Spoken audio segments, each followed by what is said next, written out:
Hi കൂട്ടുകാരെ, എല്ലാവർക്കും എന്റെ അപ്പുപ്പൻ താടി എന്ന ചാനലിലേക്ക് സ്വാഗതം. ഇന്ന് നമ്മൾ കാണാൻ പോകുന്നത് കുറുമ്പനായ ഒരു ആനയുടെ കഥയാണ്.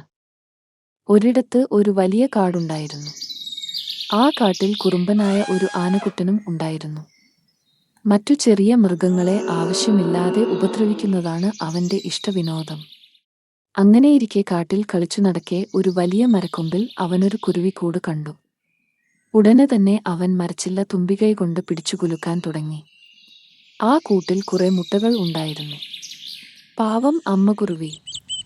അവൾ വേഗം പറന്നുചെന്ന് ആനക്കുട്ടനോട് പറഞ്ഞു, ആനക്കുട്ടാ, ദയവ് ചെയ്ത് ഞങ്ങളെ ഉപദ്രവിക്കല്ലേ. എന്റെ മുട്ടകൾ താഴെ വീണുടങ്ങി പോകും. ആനക്കുട്ടനുണ്ടോ കുരുവിയുടെ കരച്ചിൽ കേൾക്കുന്നു. അവൻ കൂടുതൽ ശക്തിയോടെ മരച്ചില്ല കുലുക്കി. കുരുവിയുടെ മുട്ടകൾ ഓരോന്നോരോന്നായി താഴെ വീണുടഞ്ഞു. അവൾ ആനക്കുട്ടനോട് ഉറക്കെ വിളിച്ചു പറഞ്ഞു, നിന്നെ ഞാൻ വെറുതെ വിടില്ലടാ ദുഷ്ട. ഇത്തിരി പോന്ന നീ എന്നെ എന്തു ചെയ്യാനാണ്? ആനക്കുട്ടൻ പരിഹസിച്ചുകൊണ്ട് പറഞ്ഞു. എന്നിട്ട് അവിടെ നിന്നും എങ്ങോട്ടോ പോയി. ഇതെല്ലാം കണ്ടുകൊണ്ട് ആ മരത്തിൽ കൂടുകുട്ടിയിരുന്ന ഒരു കടന്നൽ കുരുവിയെ സമാധാനിപ്പിക്കാൻ ശ്രമിച്ചു. അമ്മക്കുരുവി കടന്നലിനോട് ചോദിച്ചു, ദുഷ്ടനായ ആനക്കുട്ടനോട് പകരം വീട്ടാൻ എന്നെ സഹായിക്കാമോ? ഞാൻ എന്തു ചെയ്യാനാണ്? കടന്നൽ ചോദിച്ചു. എനിക്കൊരു ഉപായം തോന്നുന്നുണ്ട്. ഞാൻ പറയാം. അതിനു മുൻപ് നമുക്ക് ഒരാളുടെ കൂടി സഹായം ആവശ്യമുണ്ട്. കുരുവി കടന്നലിനോട് പറഞ്ഞു. എന്നിട്ട് കുരുവി അടുത്തുള്ള കുളത്തിൽ താമസിക്കുന്ന തവളച്ചേട്ടനെ പോയി കണ്ട് സഹായം അഭ്യർത്ഥിച്ചു. തവളച്ചേട്ടൻ വേഗം തന്നെ കുരുവിയെ സഹായിക്കാമെന്നേറ്റു. അങ്ങനെ അമ്മുക്കുരുവി തന്റെ കടന്നൽ കൂട്ടുകാരെയും കൂട്ടി ആന കളിക്കുന്ന സ്ഥലത്തെത്തി. അവിടെ എത്തിയതും കടന്നൽ കൂട്ടം തങ്ങളുടെ പണി തുടങ്ങി.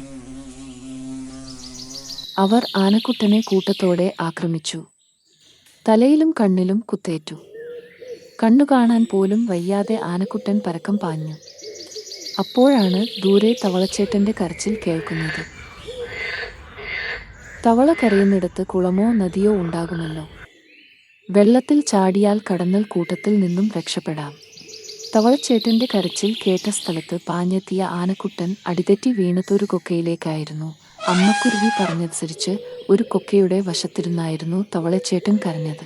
കുറെ സമയത്തിനു ശേഷം മറ്റാനകൾ വന്നു ആനക്കുട്ടനെ കൊക്കയിൽ നിന്നും രക്ഷിച്ചു. വീഴ്ചയിൽ നല്ല പരുക്കുപറ്റിയ ആനക്കുട്ടൻ ഒരു പാഠം പഠിച്ചു. പിന്നീട് ഒരിക്കലും ആനക്കുട്ടൻ ആരെയും ഉപദ്രവിച്ചിട്ടില്ല.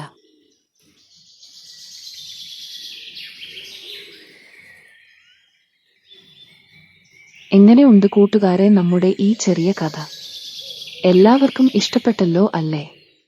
ഇങ്ങനെയുള്ള കഥകൾ കാണാനായി എന്റെ എല്ലാ കൂട്ടുകാരും ഈ ചാനൽ സബ്സ്ക്രൈബ് ചെയ്യുമല്ലോ.